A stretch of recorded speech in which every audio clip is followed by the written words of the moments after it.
Okay, welcome back. Now I just want to go through with you how I go about doing these pieces. And there are some little short videos already loaded into my YouTube channel, some of the little short demos that show you my technique, what I do. I'm just going to come over here. I've just got some kind of little working mat, and I like a little bit harder thing than like a cut and press or something that's too padded. And then I've got, this is just like these little vinyl placemats, and I get them from a dollar store or Walmart or something, some box store, and I cut them in half and I use them as travel work areas and in my classes. So I've got the ring cut out now. Let me move over here where you can see. Got the ring cut out. I've got that beautiful piece of blue. And I like those vinyl placemats that have white on one side, if you can get that. That's a little easier on some of the fabrics, just to be able to see better. So I'm going to make sure you're able to see this. So I've got it cut out. It doesn't matter really right or wrong side, but I'm going to go ahead and do some gluing. I've got my Disappearing Elmer's washable glue stick. I like the Disappearing Purple because I can see it while it's wet. So I don't normally glue on top of the fabric like this, but it won't hurt, so I'm going to do that just for now. So you should be able to see this purple. This one is not too dark, so let's see if this one's any better. This one's a little bit darker. You can see the glue. So I'm not trying to saturate it by any means. So let me just do that. I know I'm out of your sight line, and I do this a little more carefully than what I'm doing for you right now, but I want you to see. So now you can make a false bridge of the paper, leave that and not cut away some paper here, and it would leave you a bridge that would keep this, you know, completely circular. But if you're very careful, you can pat this down exactly how it needs to be. I just about cut my paper a little bit too. Let's see what I get, if I can get kind of round and circular here for you. I'm just going to eyeball it. But that's what I normally do, is leave a paper bridge. I learned that technique from the wonderful Ellie Sienkiewicz, who recently passed away. Many of you know her, knew her. Anyway, that was one of her fabulous techniques that she showed me. So there's that. So I'm going to just pause for a moment and cut this out. Actually, I'll just show you while I'm cutting this. I'm looking for about a quarter to down to 1/8 of an inch if you've got a fabric that is kind. If you've got a woven fabric, you might want to make sure you have a little bit more. But in this turning technique, less is more. So I'm just trying to keep this in your sight line, so I may be kind of wonky. But again, it doesn't matter. You can be as wonky as you want. The main part is getting the template cut as nicely as you can. And that's not about drawing it, that's about cutting it. Because if you leave little humps and bumps on these circular parts, that's what your fabric will follow. So once it's cut, and I'm only doing the outside cut right now, I'm going to leave the inside part to give it stability. Now, if I knew I was going to be doing machine work, I could press this with a hot iron and really give it some stiffness as well. And I'm thinking that I'll be just doing this prepping for hand work. So you see what I'm doing? I'm snipping right up to anything that is an inset V or a concave area, whether it's circular or a snip. If I was working within here, I would just only be doing snips on the inner curve. So let me show you one little section. So snipping, snip, snip, and I'm not going up to the paper this time. I'm just going to put in more shallow less deep. You don't want the deep ones because it'll make it move in sections when you turn it. So I think I've got a little bit here already snipped. I may not have snipped all the way around, but enough to show you. So with the disappearing purple, and I am using generic orange sticks, cuticle sticks that you can buy in bulk. You can use the fancy tools that you have, whatever you like. If it makes you feel pretty or you've paid for those and you want to use those. I do keep a damp cloth, some type of a washcloth or a sponge to keep my tools and keep my fingers from getting too tacky. So let's see if I can do this in a good area for you to see. I hope I'm not blocking your lighting too much. Yeah. Okay, so while it's still purple, I'm just going to be using the beveled side. I like this because it's got a beveled side and it has a pointed side. And I do use them both. So you can come like this and swoop it like this. So while it's tacky or purple, it's going to hold that. Sometimes you get fabrics that have a lot more size, and this has not been pre-washed. I used to wash everything, but then I kind of got away from that because I do so many kits. Now, I want to talk to you about the washing instructions when you're doing this, because if my fabrics are not pre-washed, you want to make sure you don't have things that are bleeding. But if you get these little humps, you literally can, while it's still tacky, take that little pointed side and pull it right down. It shouldn't take you long. You can do this by your fingers. I'll do one more of these little, see, it's not so purple anymore. So again, right up, you want to stay true to that template. Walk around, it's just gathering around that. Whenever I do see someone's tip of a star or a leaf point, it doesn't look fantastic to them. Usually it's because they let this kick away from the template. So if you stay true to the template, now it's okay if you have these wrinkles on this side. You're going to get that if you have a larger seam allowance. If you have a smaller seam allowance, you won't. But I don't want you going for just a scrimp of some fabric for a seam allowance, because you'll slow yourself down. So again, as long as the wrinkle is not on the other side, so you can see how cool that is.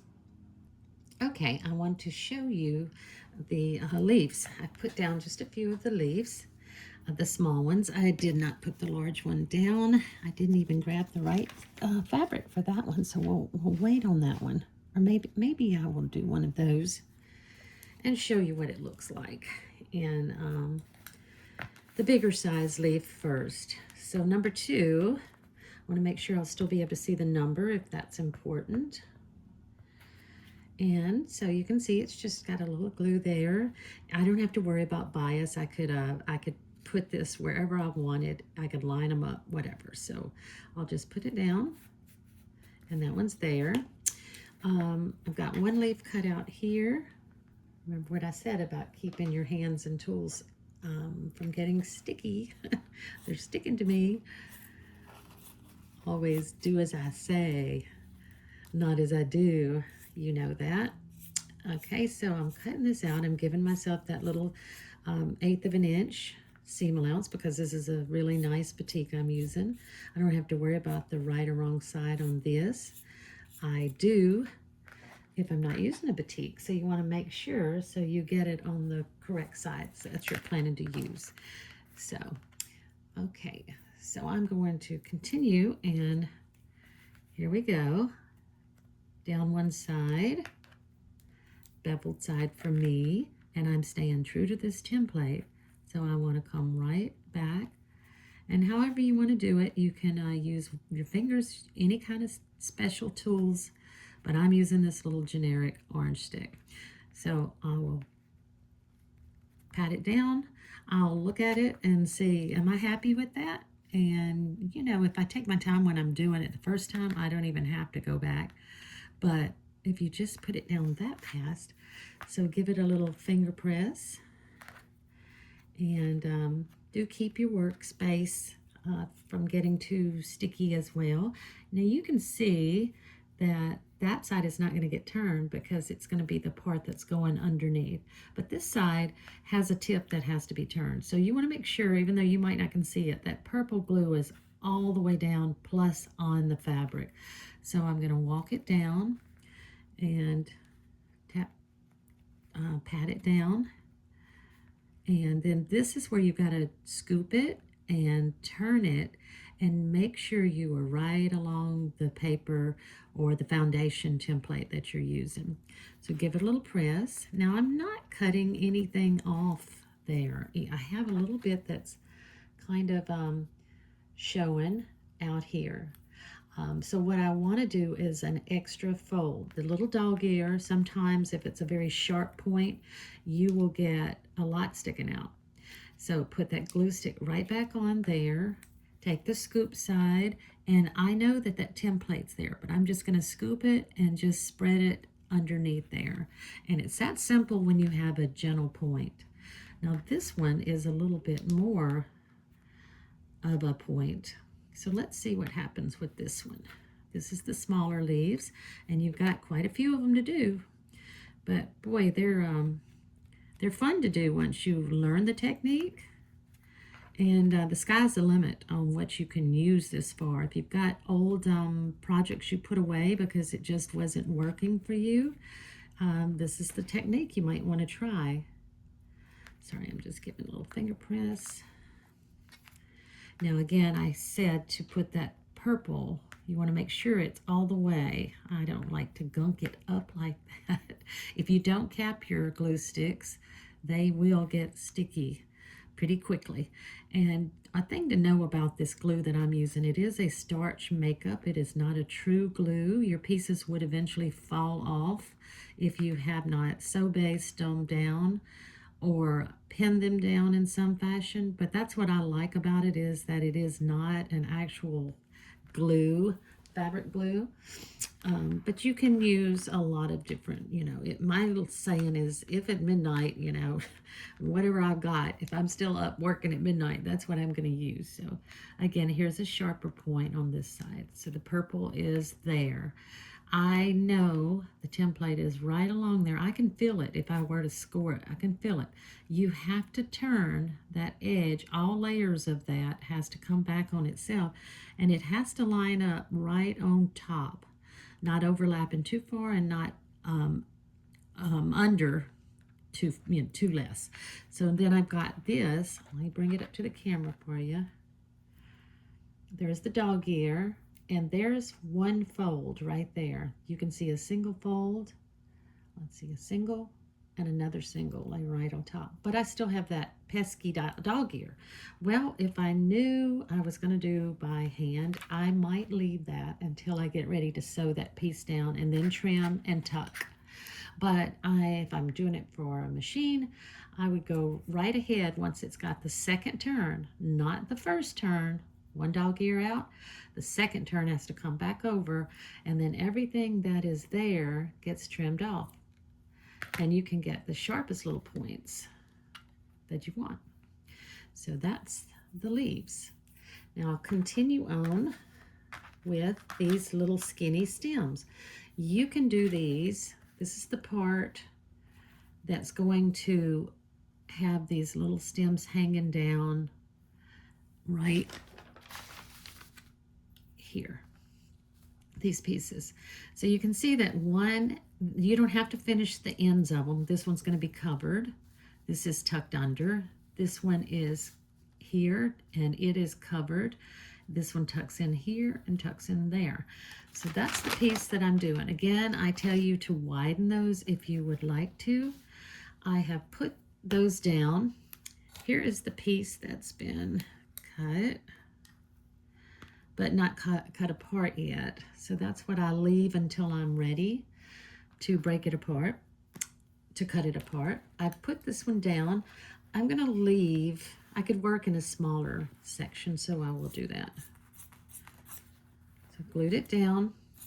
Let's get the chunk of green out of our way so we can handle this a little better. So I'm not gonna cut them all apart with that tiny little seam allowance. I'm gonna start by taking the seam allowance off on one side only. And your seam allowance has to be small enough that it will fold into the shape of that, so it can't be any wider. So I'm just going to do that, and now I've got something I can hold on to so it doesn't escape, and it will. So I've got this. Now, if you want to make them all bias, then you're going to make yards and yards and yards of bias. I have the measurements in my pattern. Stay right along this template. And you certainly can do that.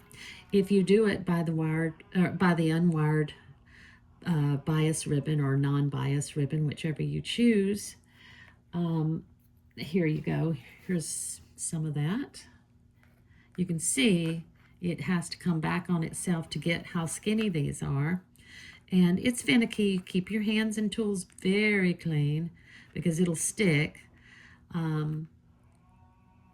There we go. I might have let my glue get too dry. Now this is a cotton fabric that is not batik, and it is a little bit looser weave.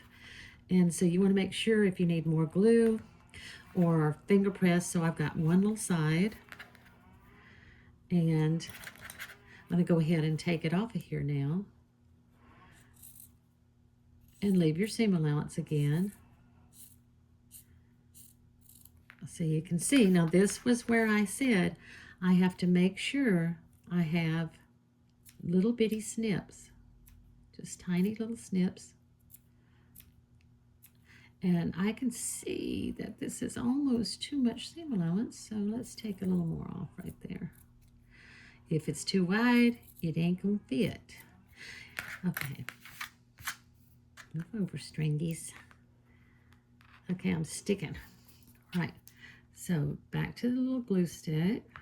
Now, this is similar to the Applique tools, the starch method. There's a lot of different ways to do this. I was originally taught with needle turn, and I used a sticky label, a full sheet mailing label on top for my templates.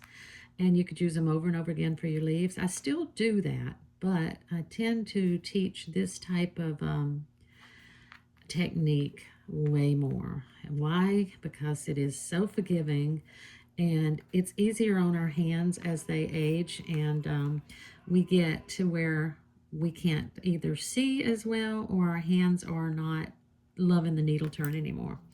So again, there's one of the stems, and it would lay when I get ready to put them down. When this has all been turned, which it is not, it would be, you would just put it according to where it belongs on the pattern. And this is one of the shorter ones, so it's one, I believe, that hangs down.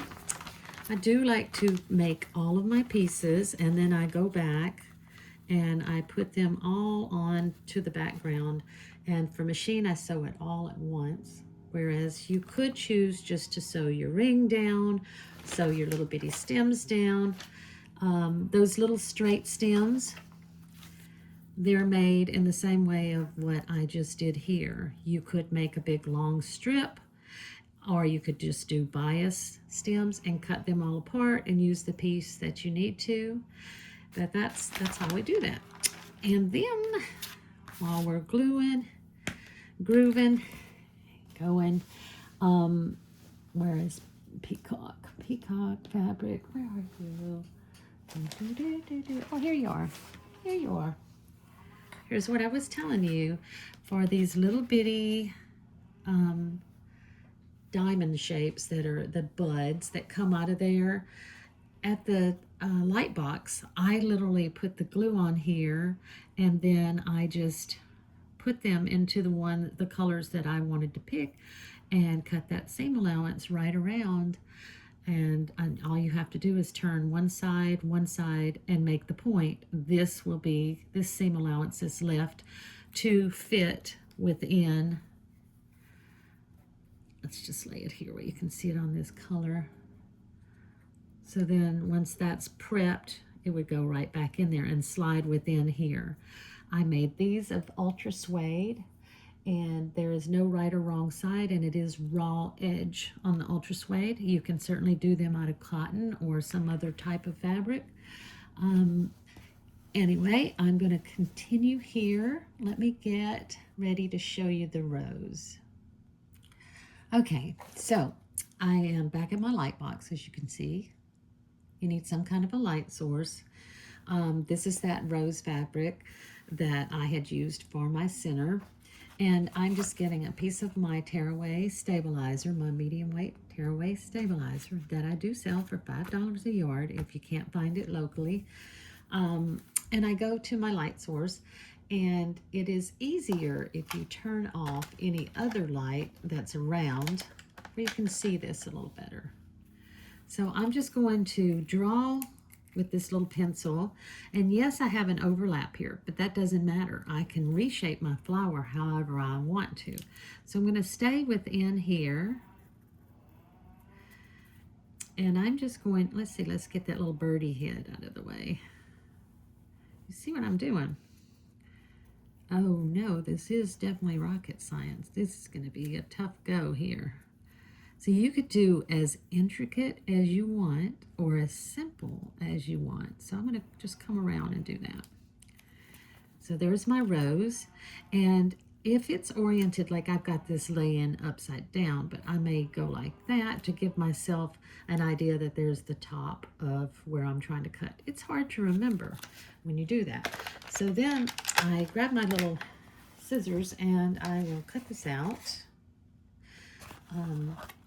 And I am just trying to leave a little bit of that pencil on so I know which one is the original side. The original side is going to be the part that gets the glue, the side that gets the glue.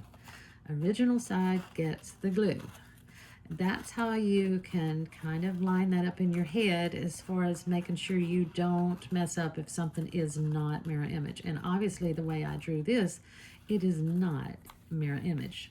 So I do keep a lot of these little pieces because that's another leaf, another stem, another bud. And, you know, you'll want to have them on hand. If you don't have it, you'll go looking for it once you learn this technique. So now I'm going back to the light box. We're going to turn the light source back on. Did you see I flipped over the fabric? So there was the right side. And sometimes you can't tell if you're just sitting with a light source here and you think you have it. So check yourself and make sure. So again, with my little glue, and I usually have my little work board, but we'll just work here. I think you'll be able to see it okay. I'm going to put that glue mainly around the edges, not heavy, especially if I'm a hand girl. I don't want to gunk that up any more than I have to. Remember, it is a starch makeup. It's not that hard like some fabric glues would be. So I've got that. I can still see that arrow, and that is the original side. Normally, whatever I put on my original tracing, I will then transfer the same markings over onto the other side. And so now I'm just going to put that back down according to kind of where I cut this out. And you still have wiggle room if you're within what you've done. Okay, so once it's down, woohoo, doesn't that look nice? So flip this light back on, and I think you know where I'm going with this. Of course I want to save. Remember to press this if you're a machine girl. And if you're not, then finger press with the palm. You will have just enough heat in your hands probably. So I hate to cut this little birdie. I can see him on the other side there. I try really hard to cut that up like Swiss cheese so that I don't lose something that I might want off of that same fabric. Boy, that's a delicious, beautiful fabric. And I'm going to now go and cut. And you remember where I told you to get the smaller seam allowance? Try that. Leave enough, but the more you leave, especially on the outer rounded parts, you'll get more wrinkles. So you want to give yourself enough. This is a really fine fabric. It turns beautifully. It feels like a lawn. It's got a beautiful feel to it. And it was made in France, and I love it. I do try to shop local here in Destin as much as I can. I try to shop American and as much as I can. I try very hard to support our quilt shops. And since I'm in America now, I was in Canada a lot of years, I try to do that. And I hope you do too. I love the internet, of course, but I found her fabric, Odell's fabric, originally in Houston one year when I was teaching. And speaking of that, I'll be back teaching again this year in Houston. They haven't put out what classes yet. I know which ones, and I am going to load them onto my portal, but they haven't announced that yet. Only the names. I don't even know if they've announced the names of the teachers yet, but I hope I'll see you there. I'll be in Columbus, Ohio, teaching for AQS and at a new event they're having in Columbus, and I hope I'll see you there. I did load those last night into the portal, and you can see what I'm teaching there. So hello to people I've had in classes before, and hello to the ones I haven't. So I hope to meet you somewhere down the road. I hope you'll let me know what you think about these techniques and about the actual block and the quilt that we're making. And do let me know if y'all have questions. I'm just rambling because I like to talk. If you're in my classes, you would know that. So you can see what I'm doing is just continuing on around. And anytime you get away from your template, make sure you come back. So let me do a little troubleshoot. And this might be a really good place. Sometimes something doesn't want to stick, or maybe you get a fiber, too much thread count that's sticking out, is just fraying. I like to put glue again there, and I'll come from the other side, the right side over. Now this one wasn't sticking there anyway. Get back down there. Again, sometimes you have to keep a little workstation iron just to hit it with a little bit of heat sometimes. So if it was all messed up, I can come from the other side and drag it across, and that'll fix it for you. And then you don't have to worry about anything that's fraying out. Isn't that delightful? That's my embroidery persique technique. So let me just stop for a moment, and I'll get right back.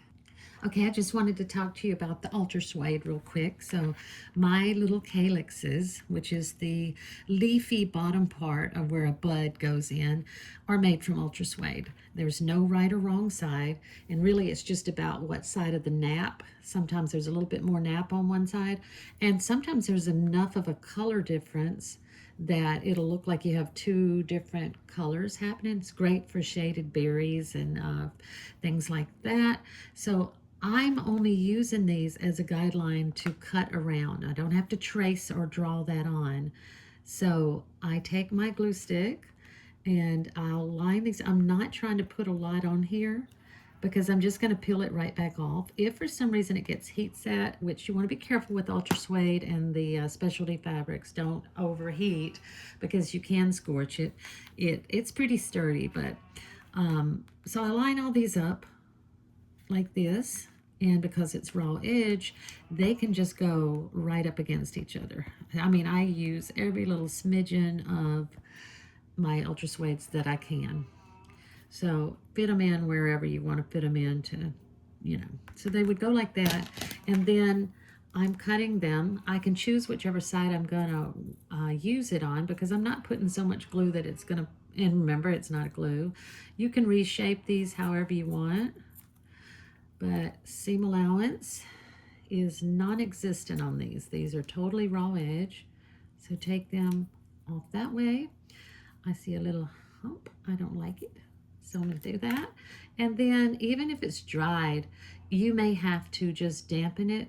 Just the tiniest bit of water, or just touch, will get that off of there. So now that's ready to go down, and it would have, a beautiful little flower bud. I'll lay it on there and you can pretend. See, a little flower bud. Now, people using ultra suede for the first time will go, oh my gosh, I have just died and gone to heaven. I'm going to use it for everything. It's so wonderful. But unfortunately, it doesn't come in a tremendous amount of colors. There's a lot of solid, beautiful colors for sure, but it doesn't have the beauty of all of the prints and things. So a little bit goes a long way, and you can add that ultra suede in and you will look pretty fancy with it. Okay, so I wanted to show you the original quilt. I told you I had made it in the beautiful little bias and non-bias ribbons. If you have bias, you have to tri-fold it. And if you have non-bias, which this is, it has to be just folded on itself, either the length, because that's the width you're going to go with, or by the width. Ellie had a book out, Beloved Baltimore Album Quilts. This is a really great book. I don't have any more copies of this, but you can search it and probably find that easily enough.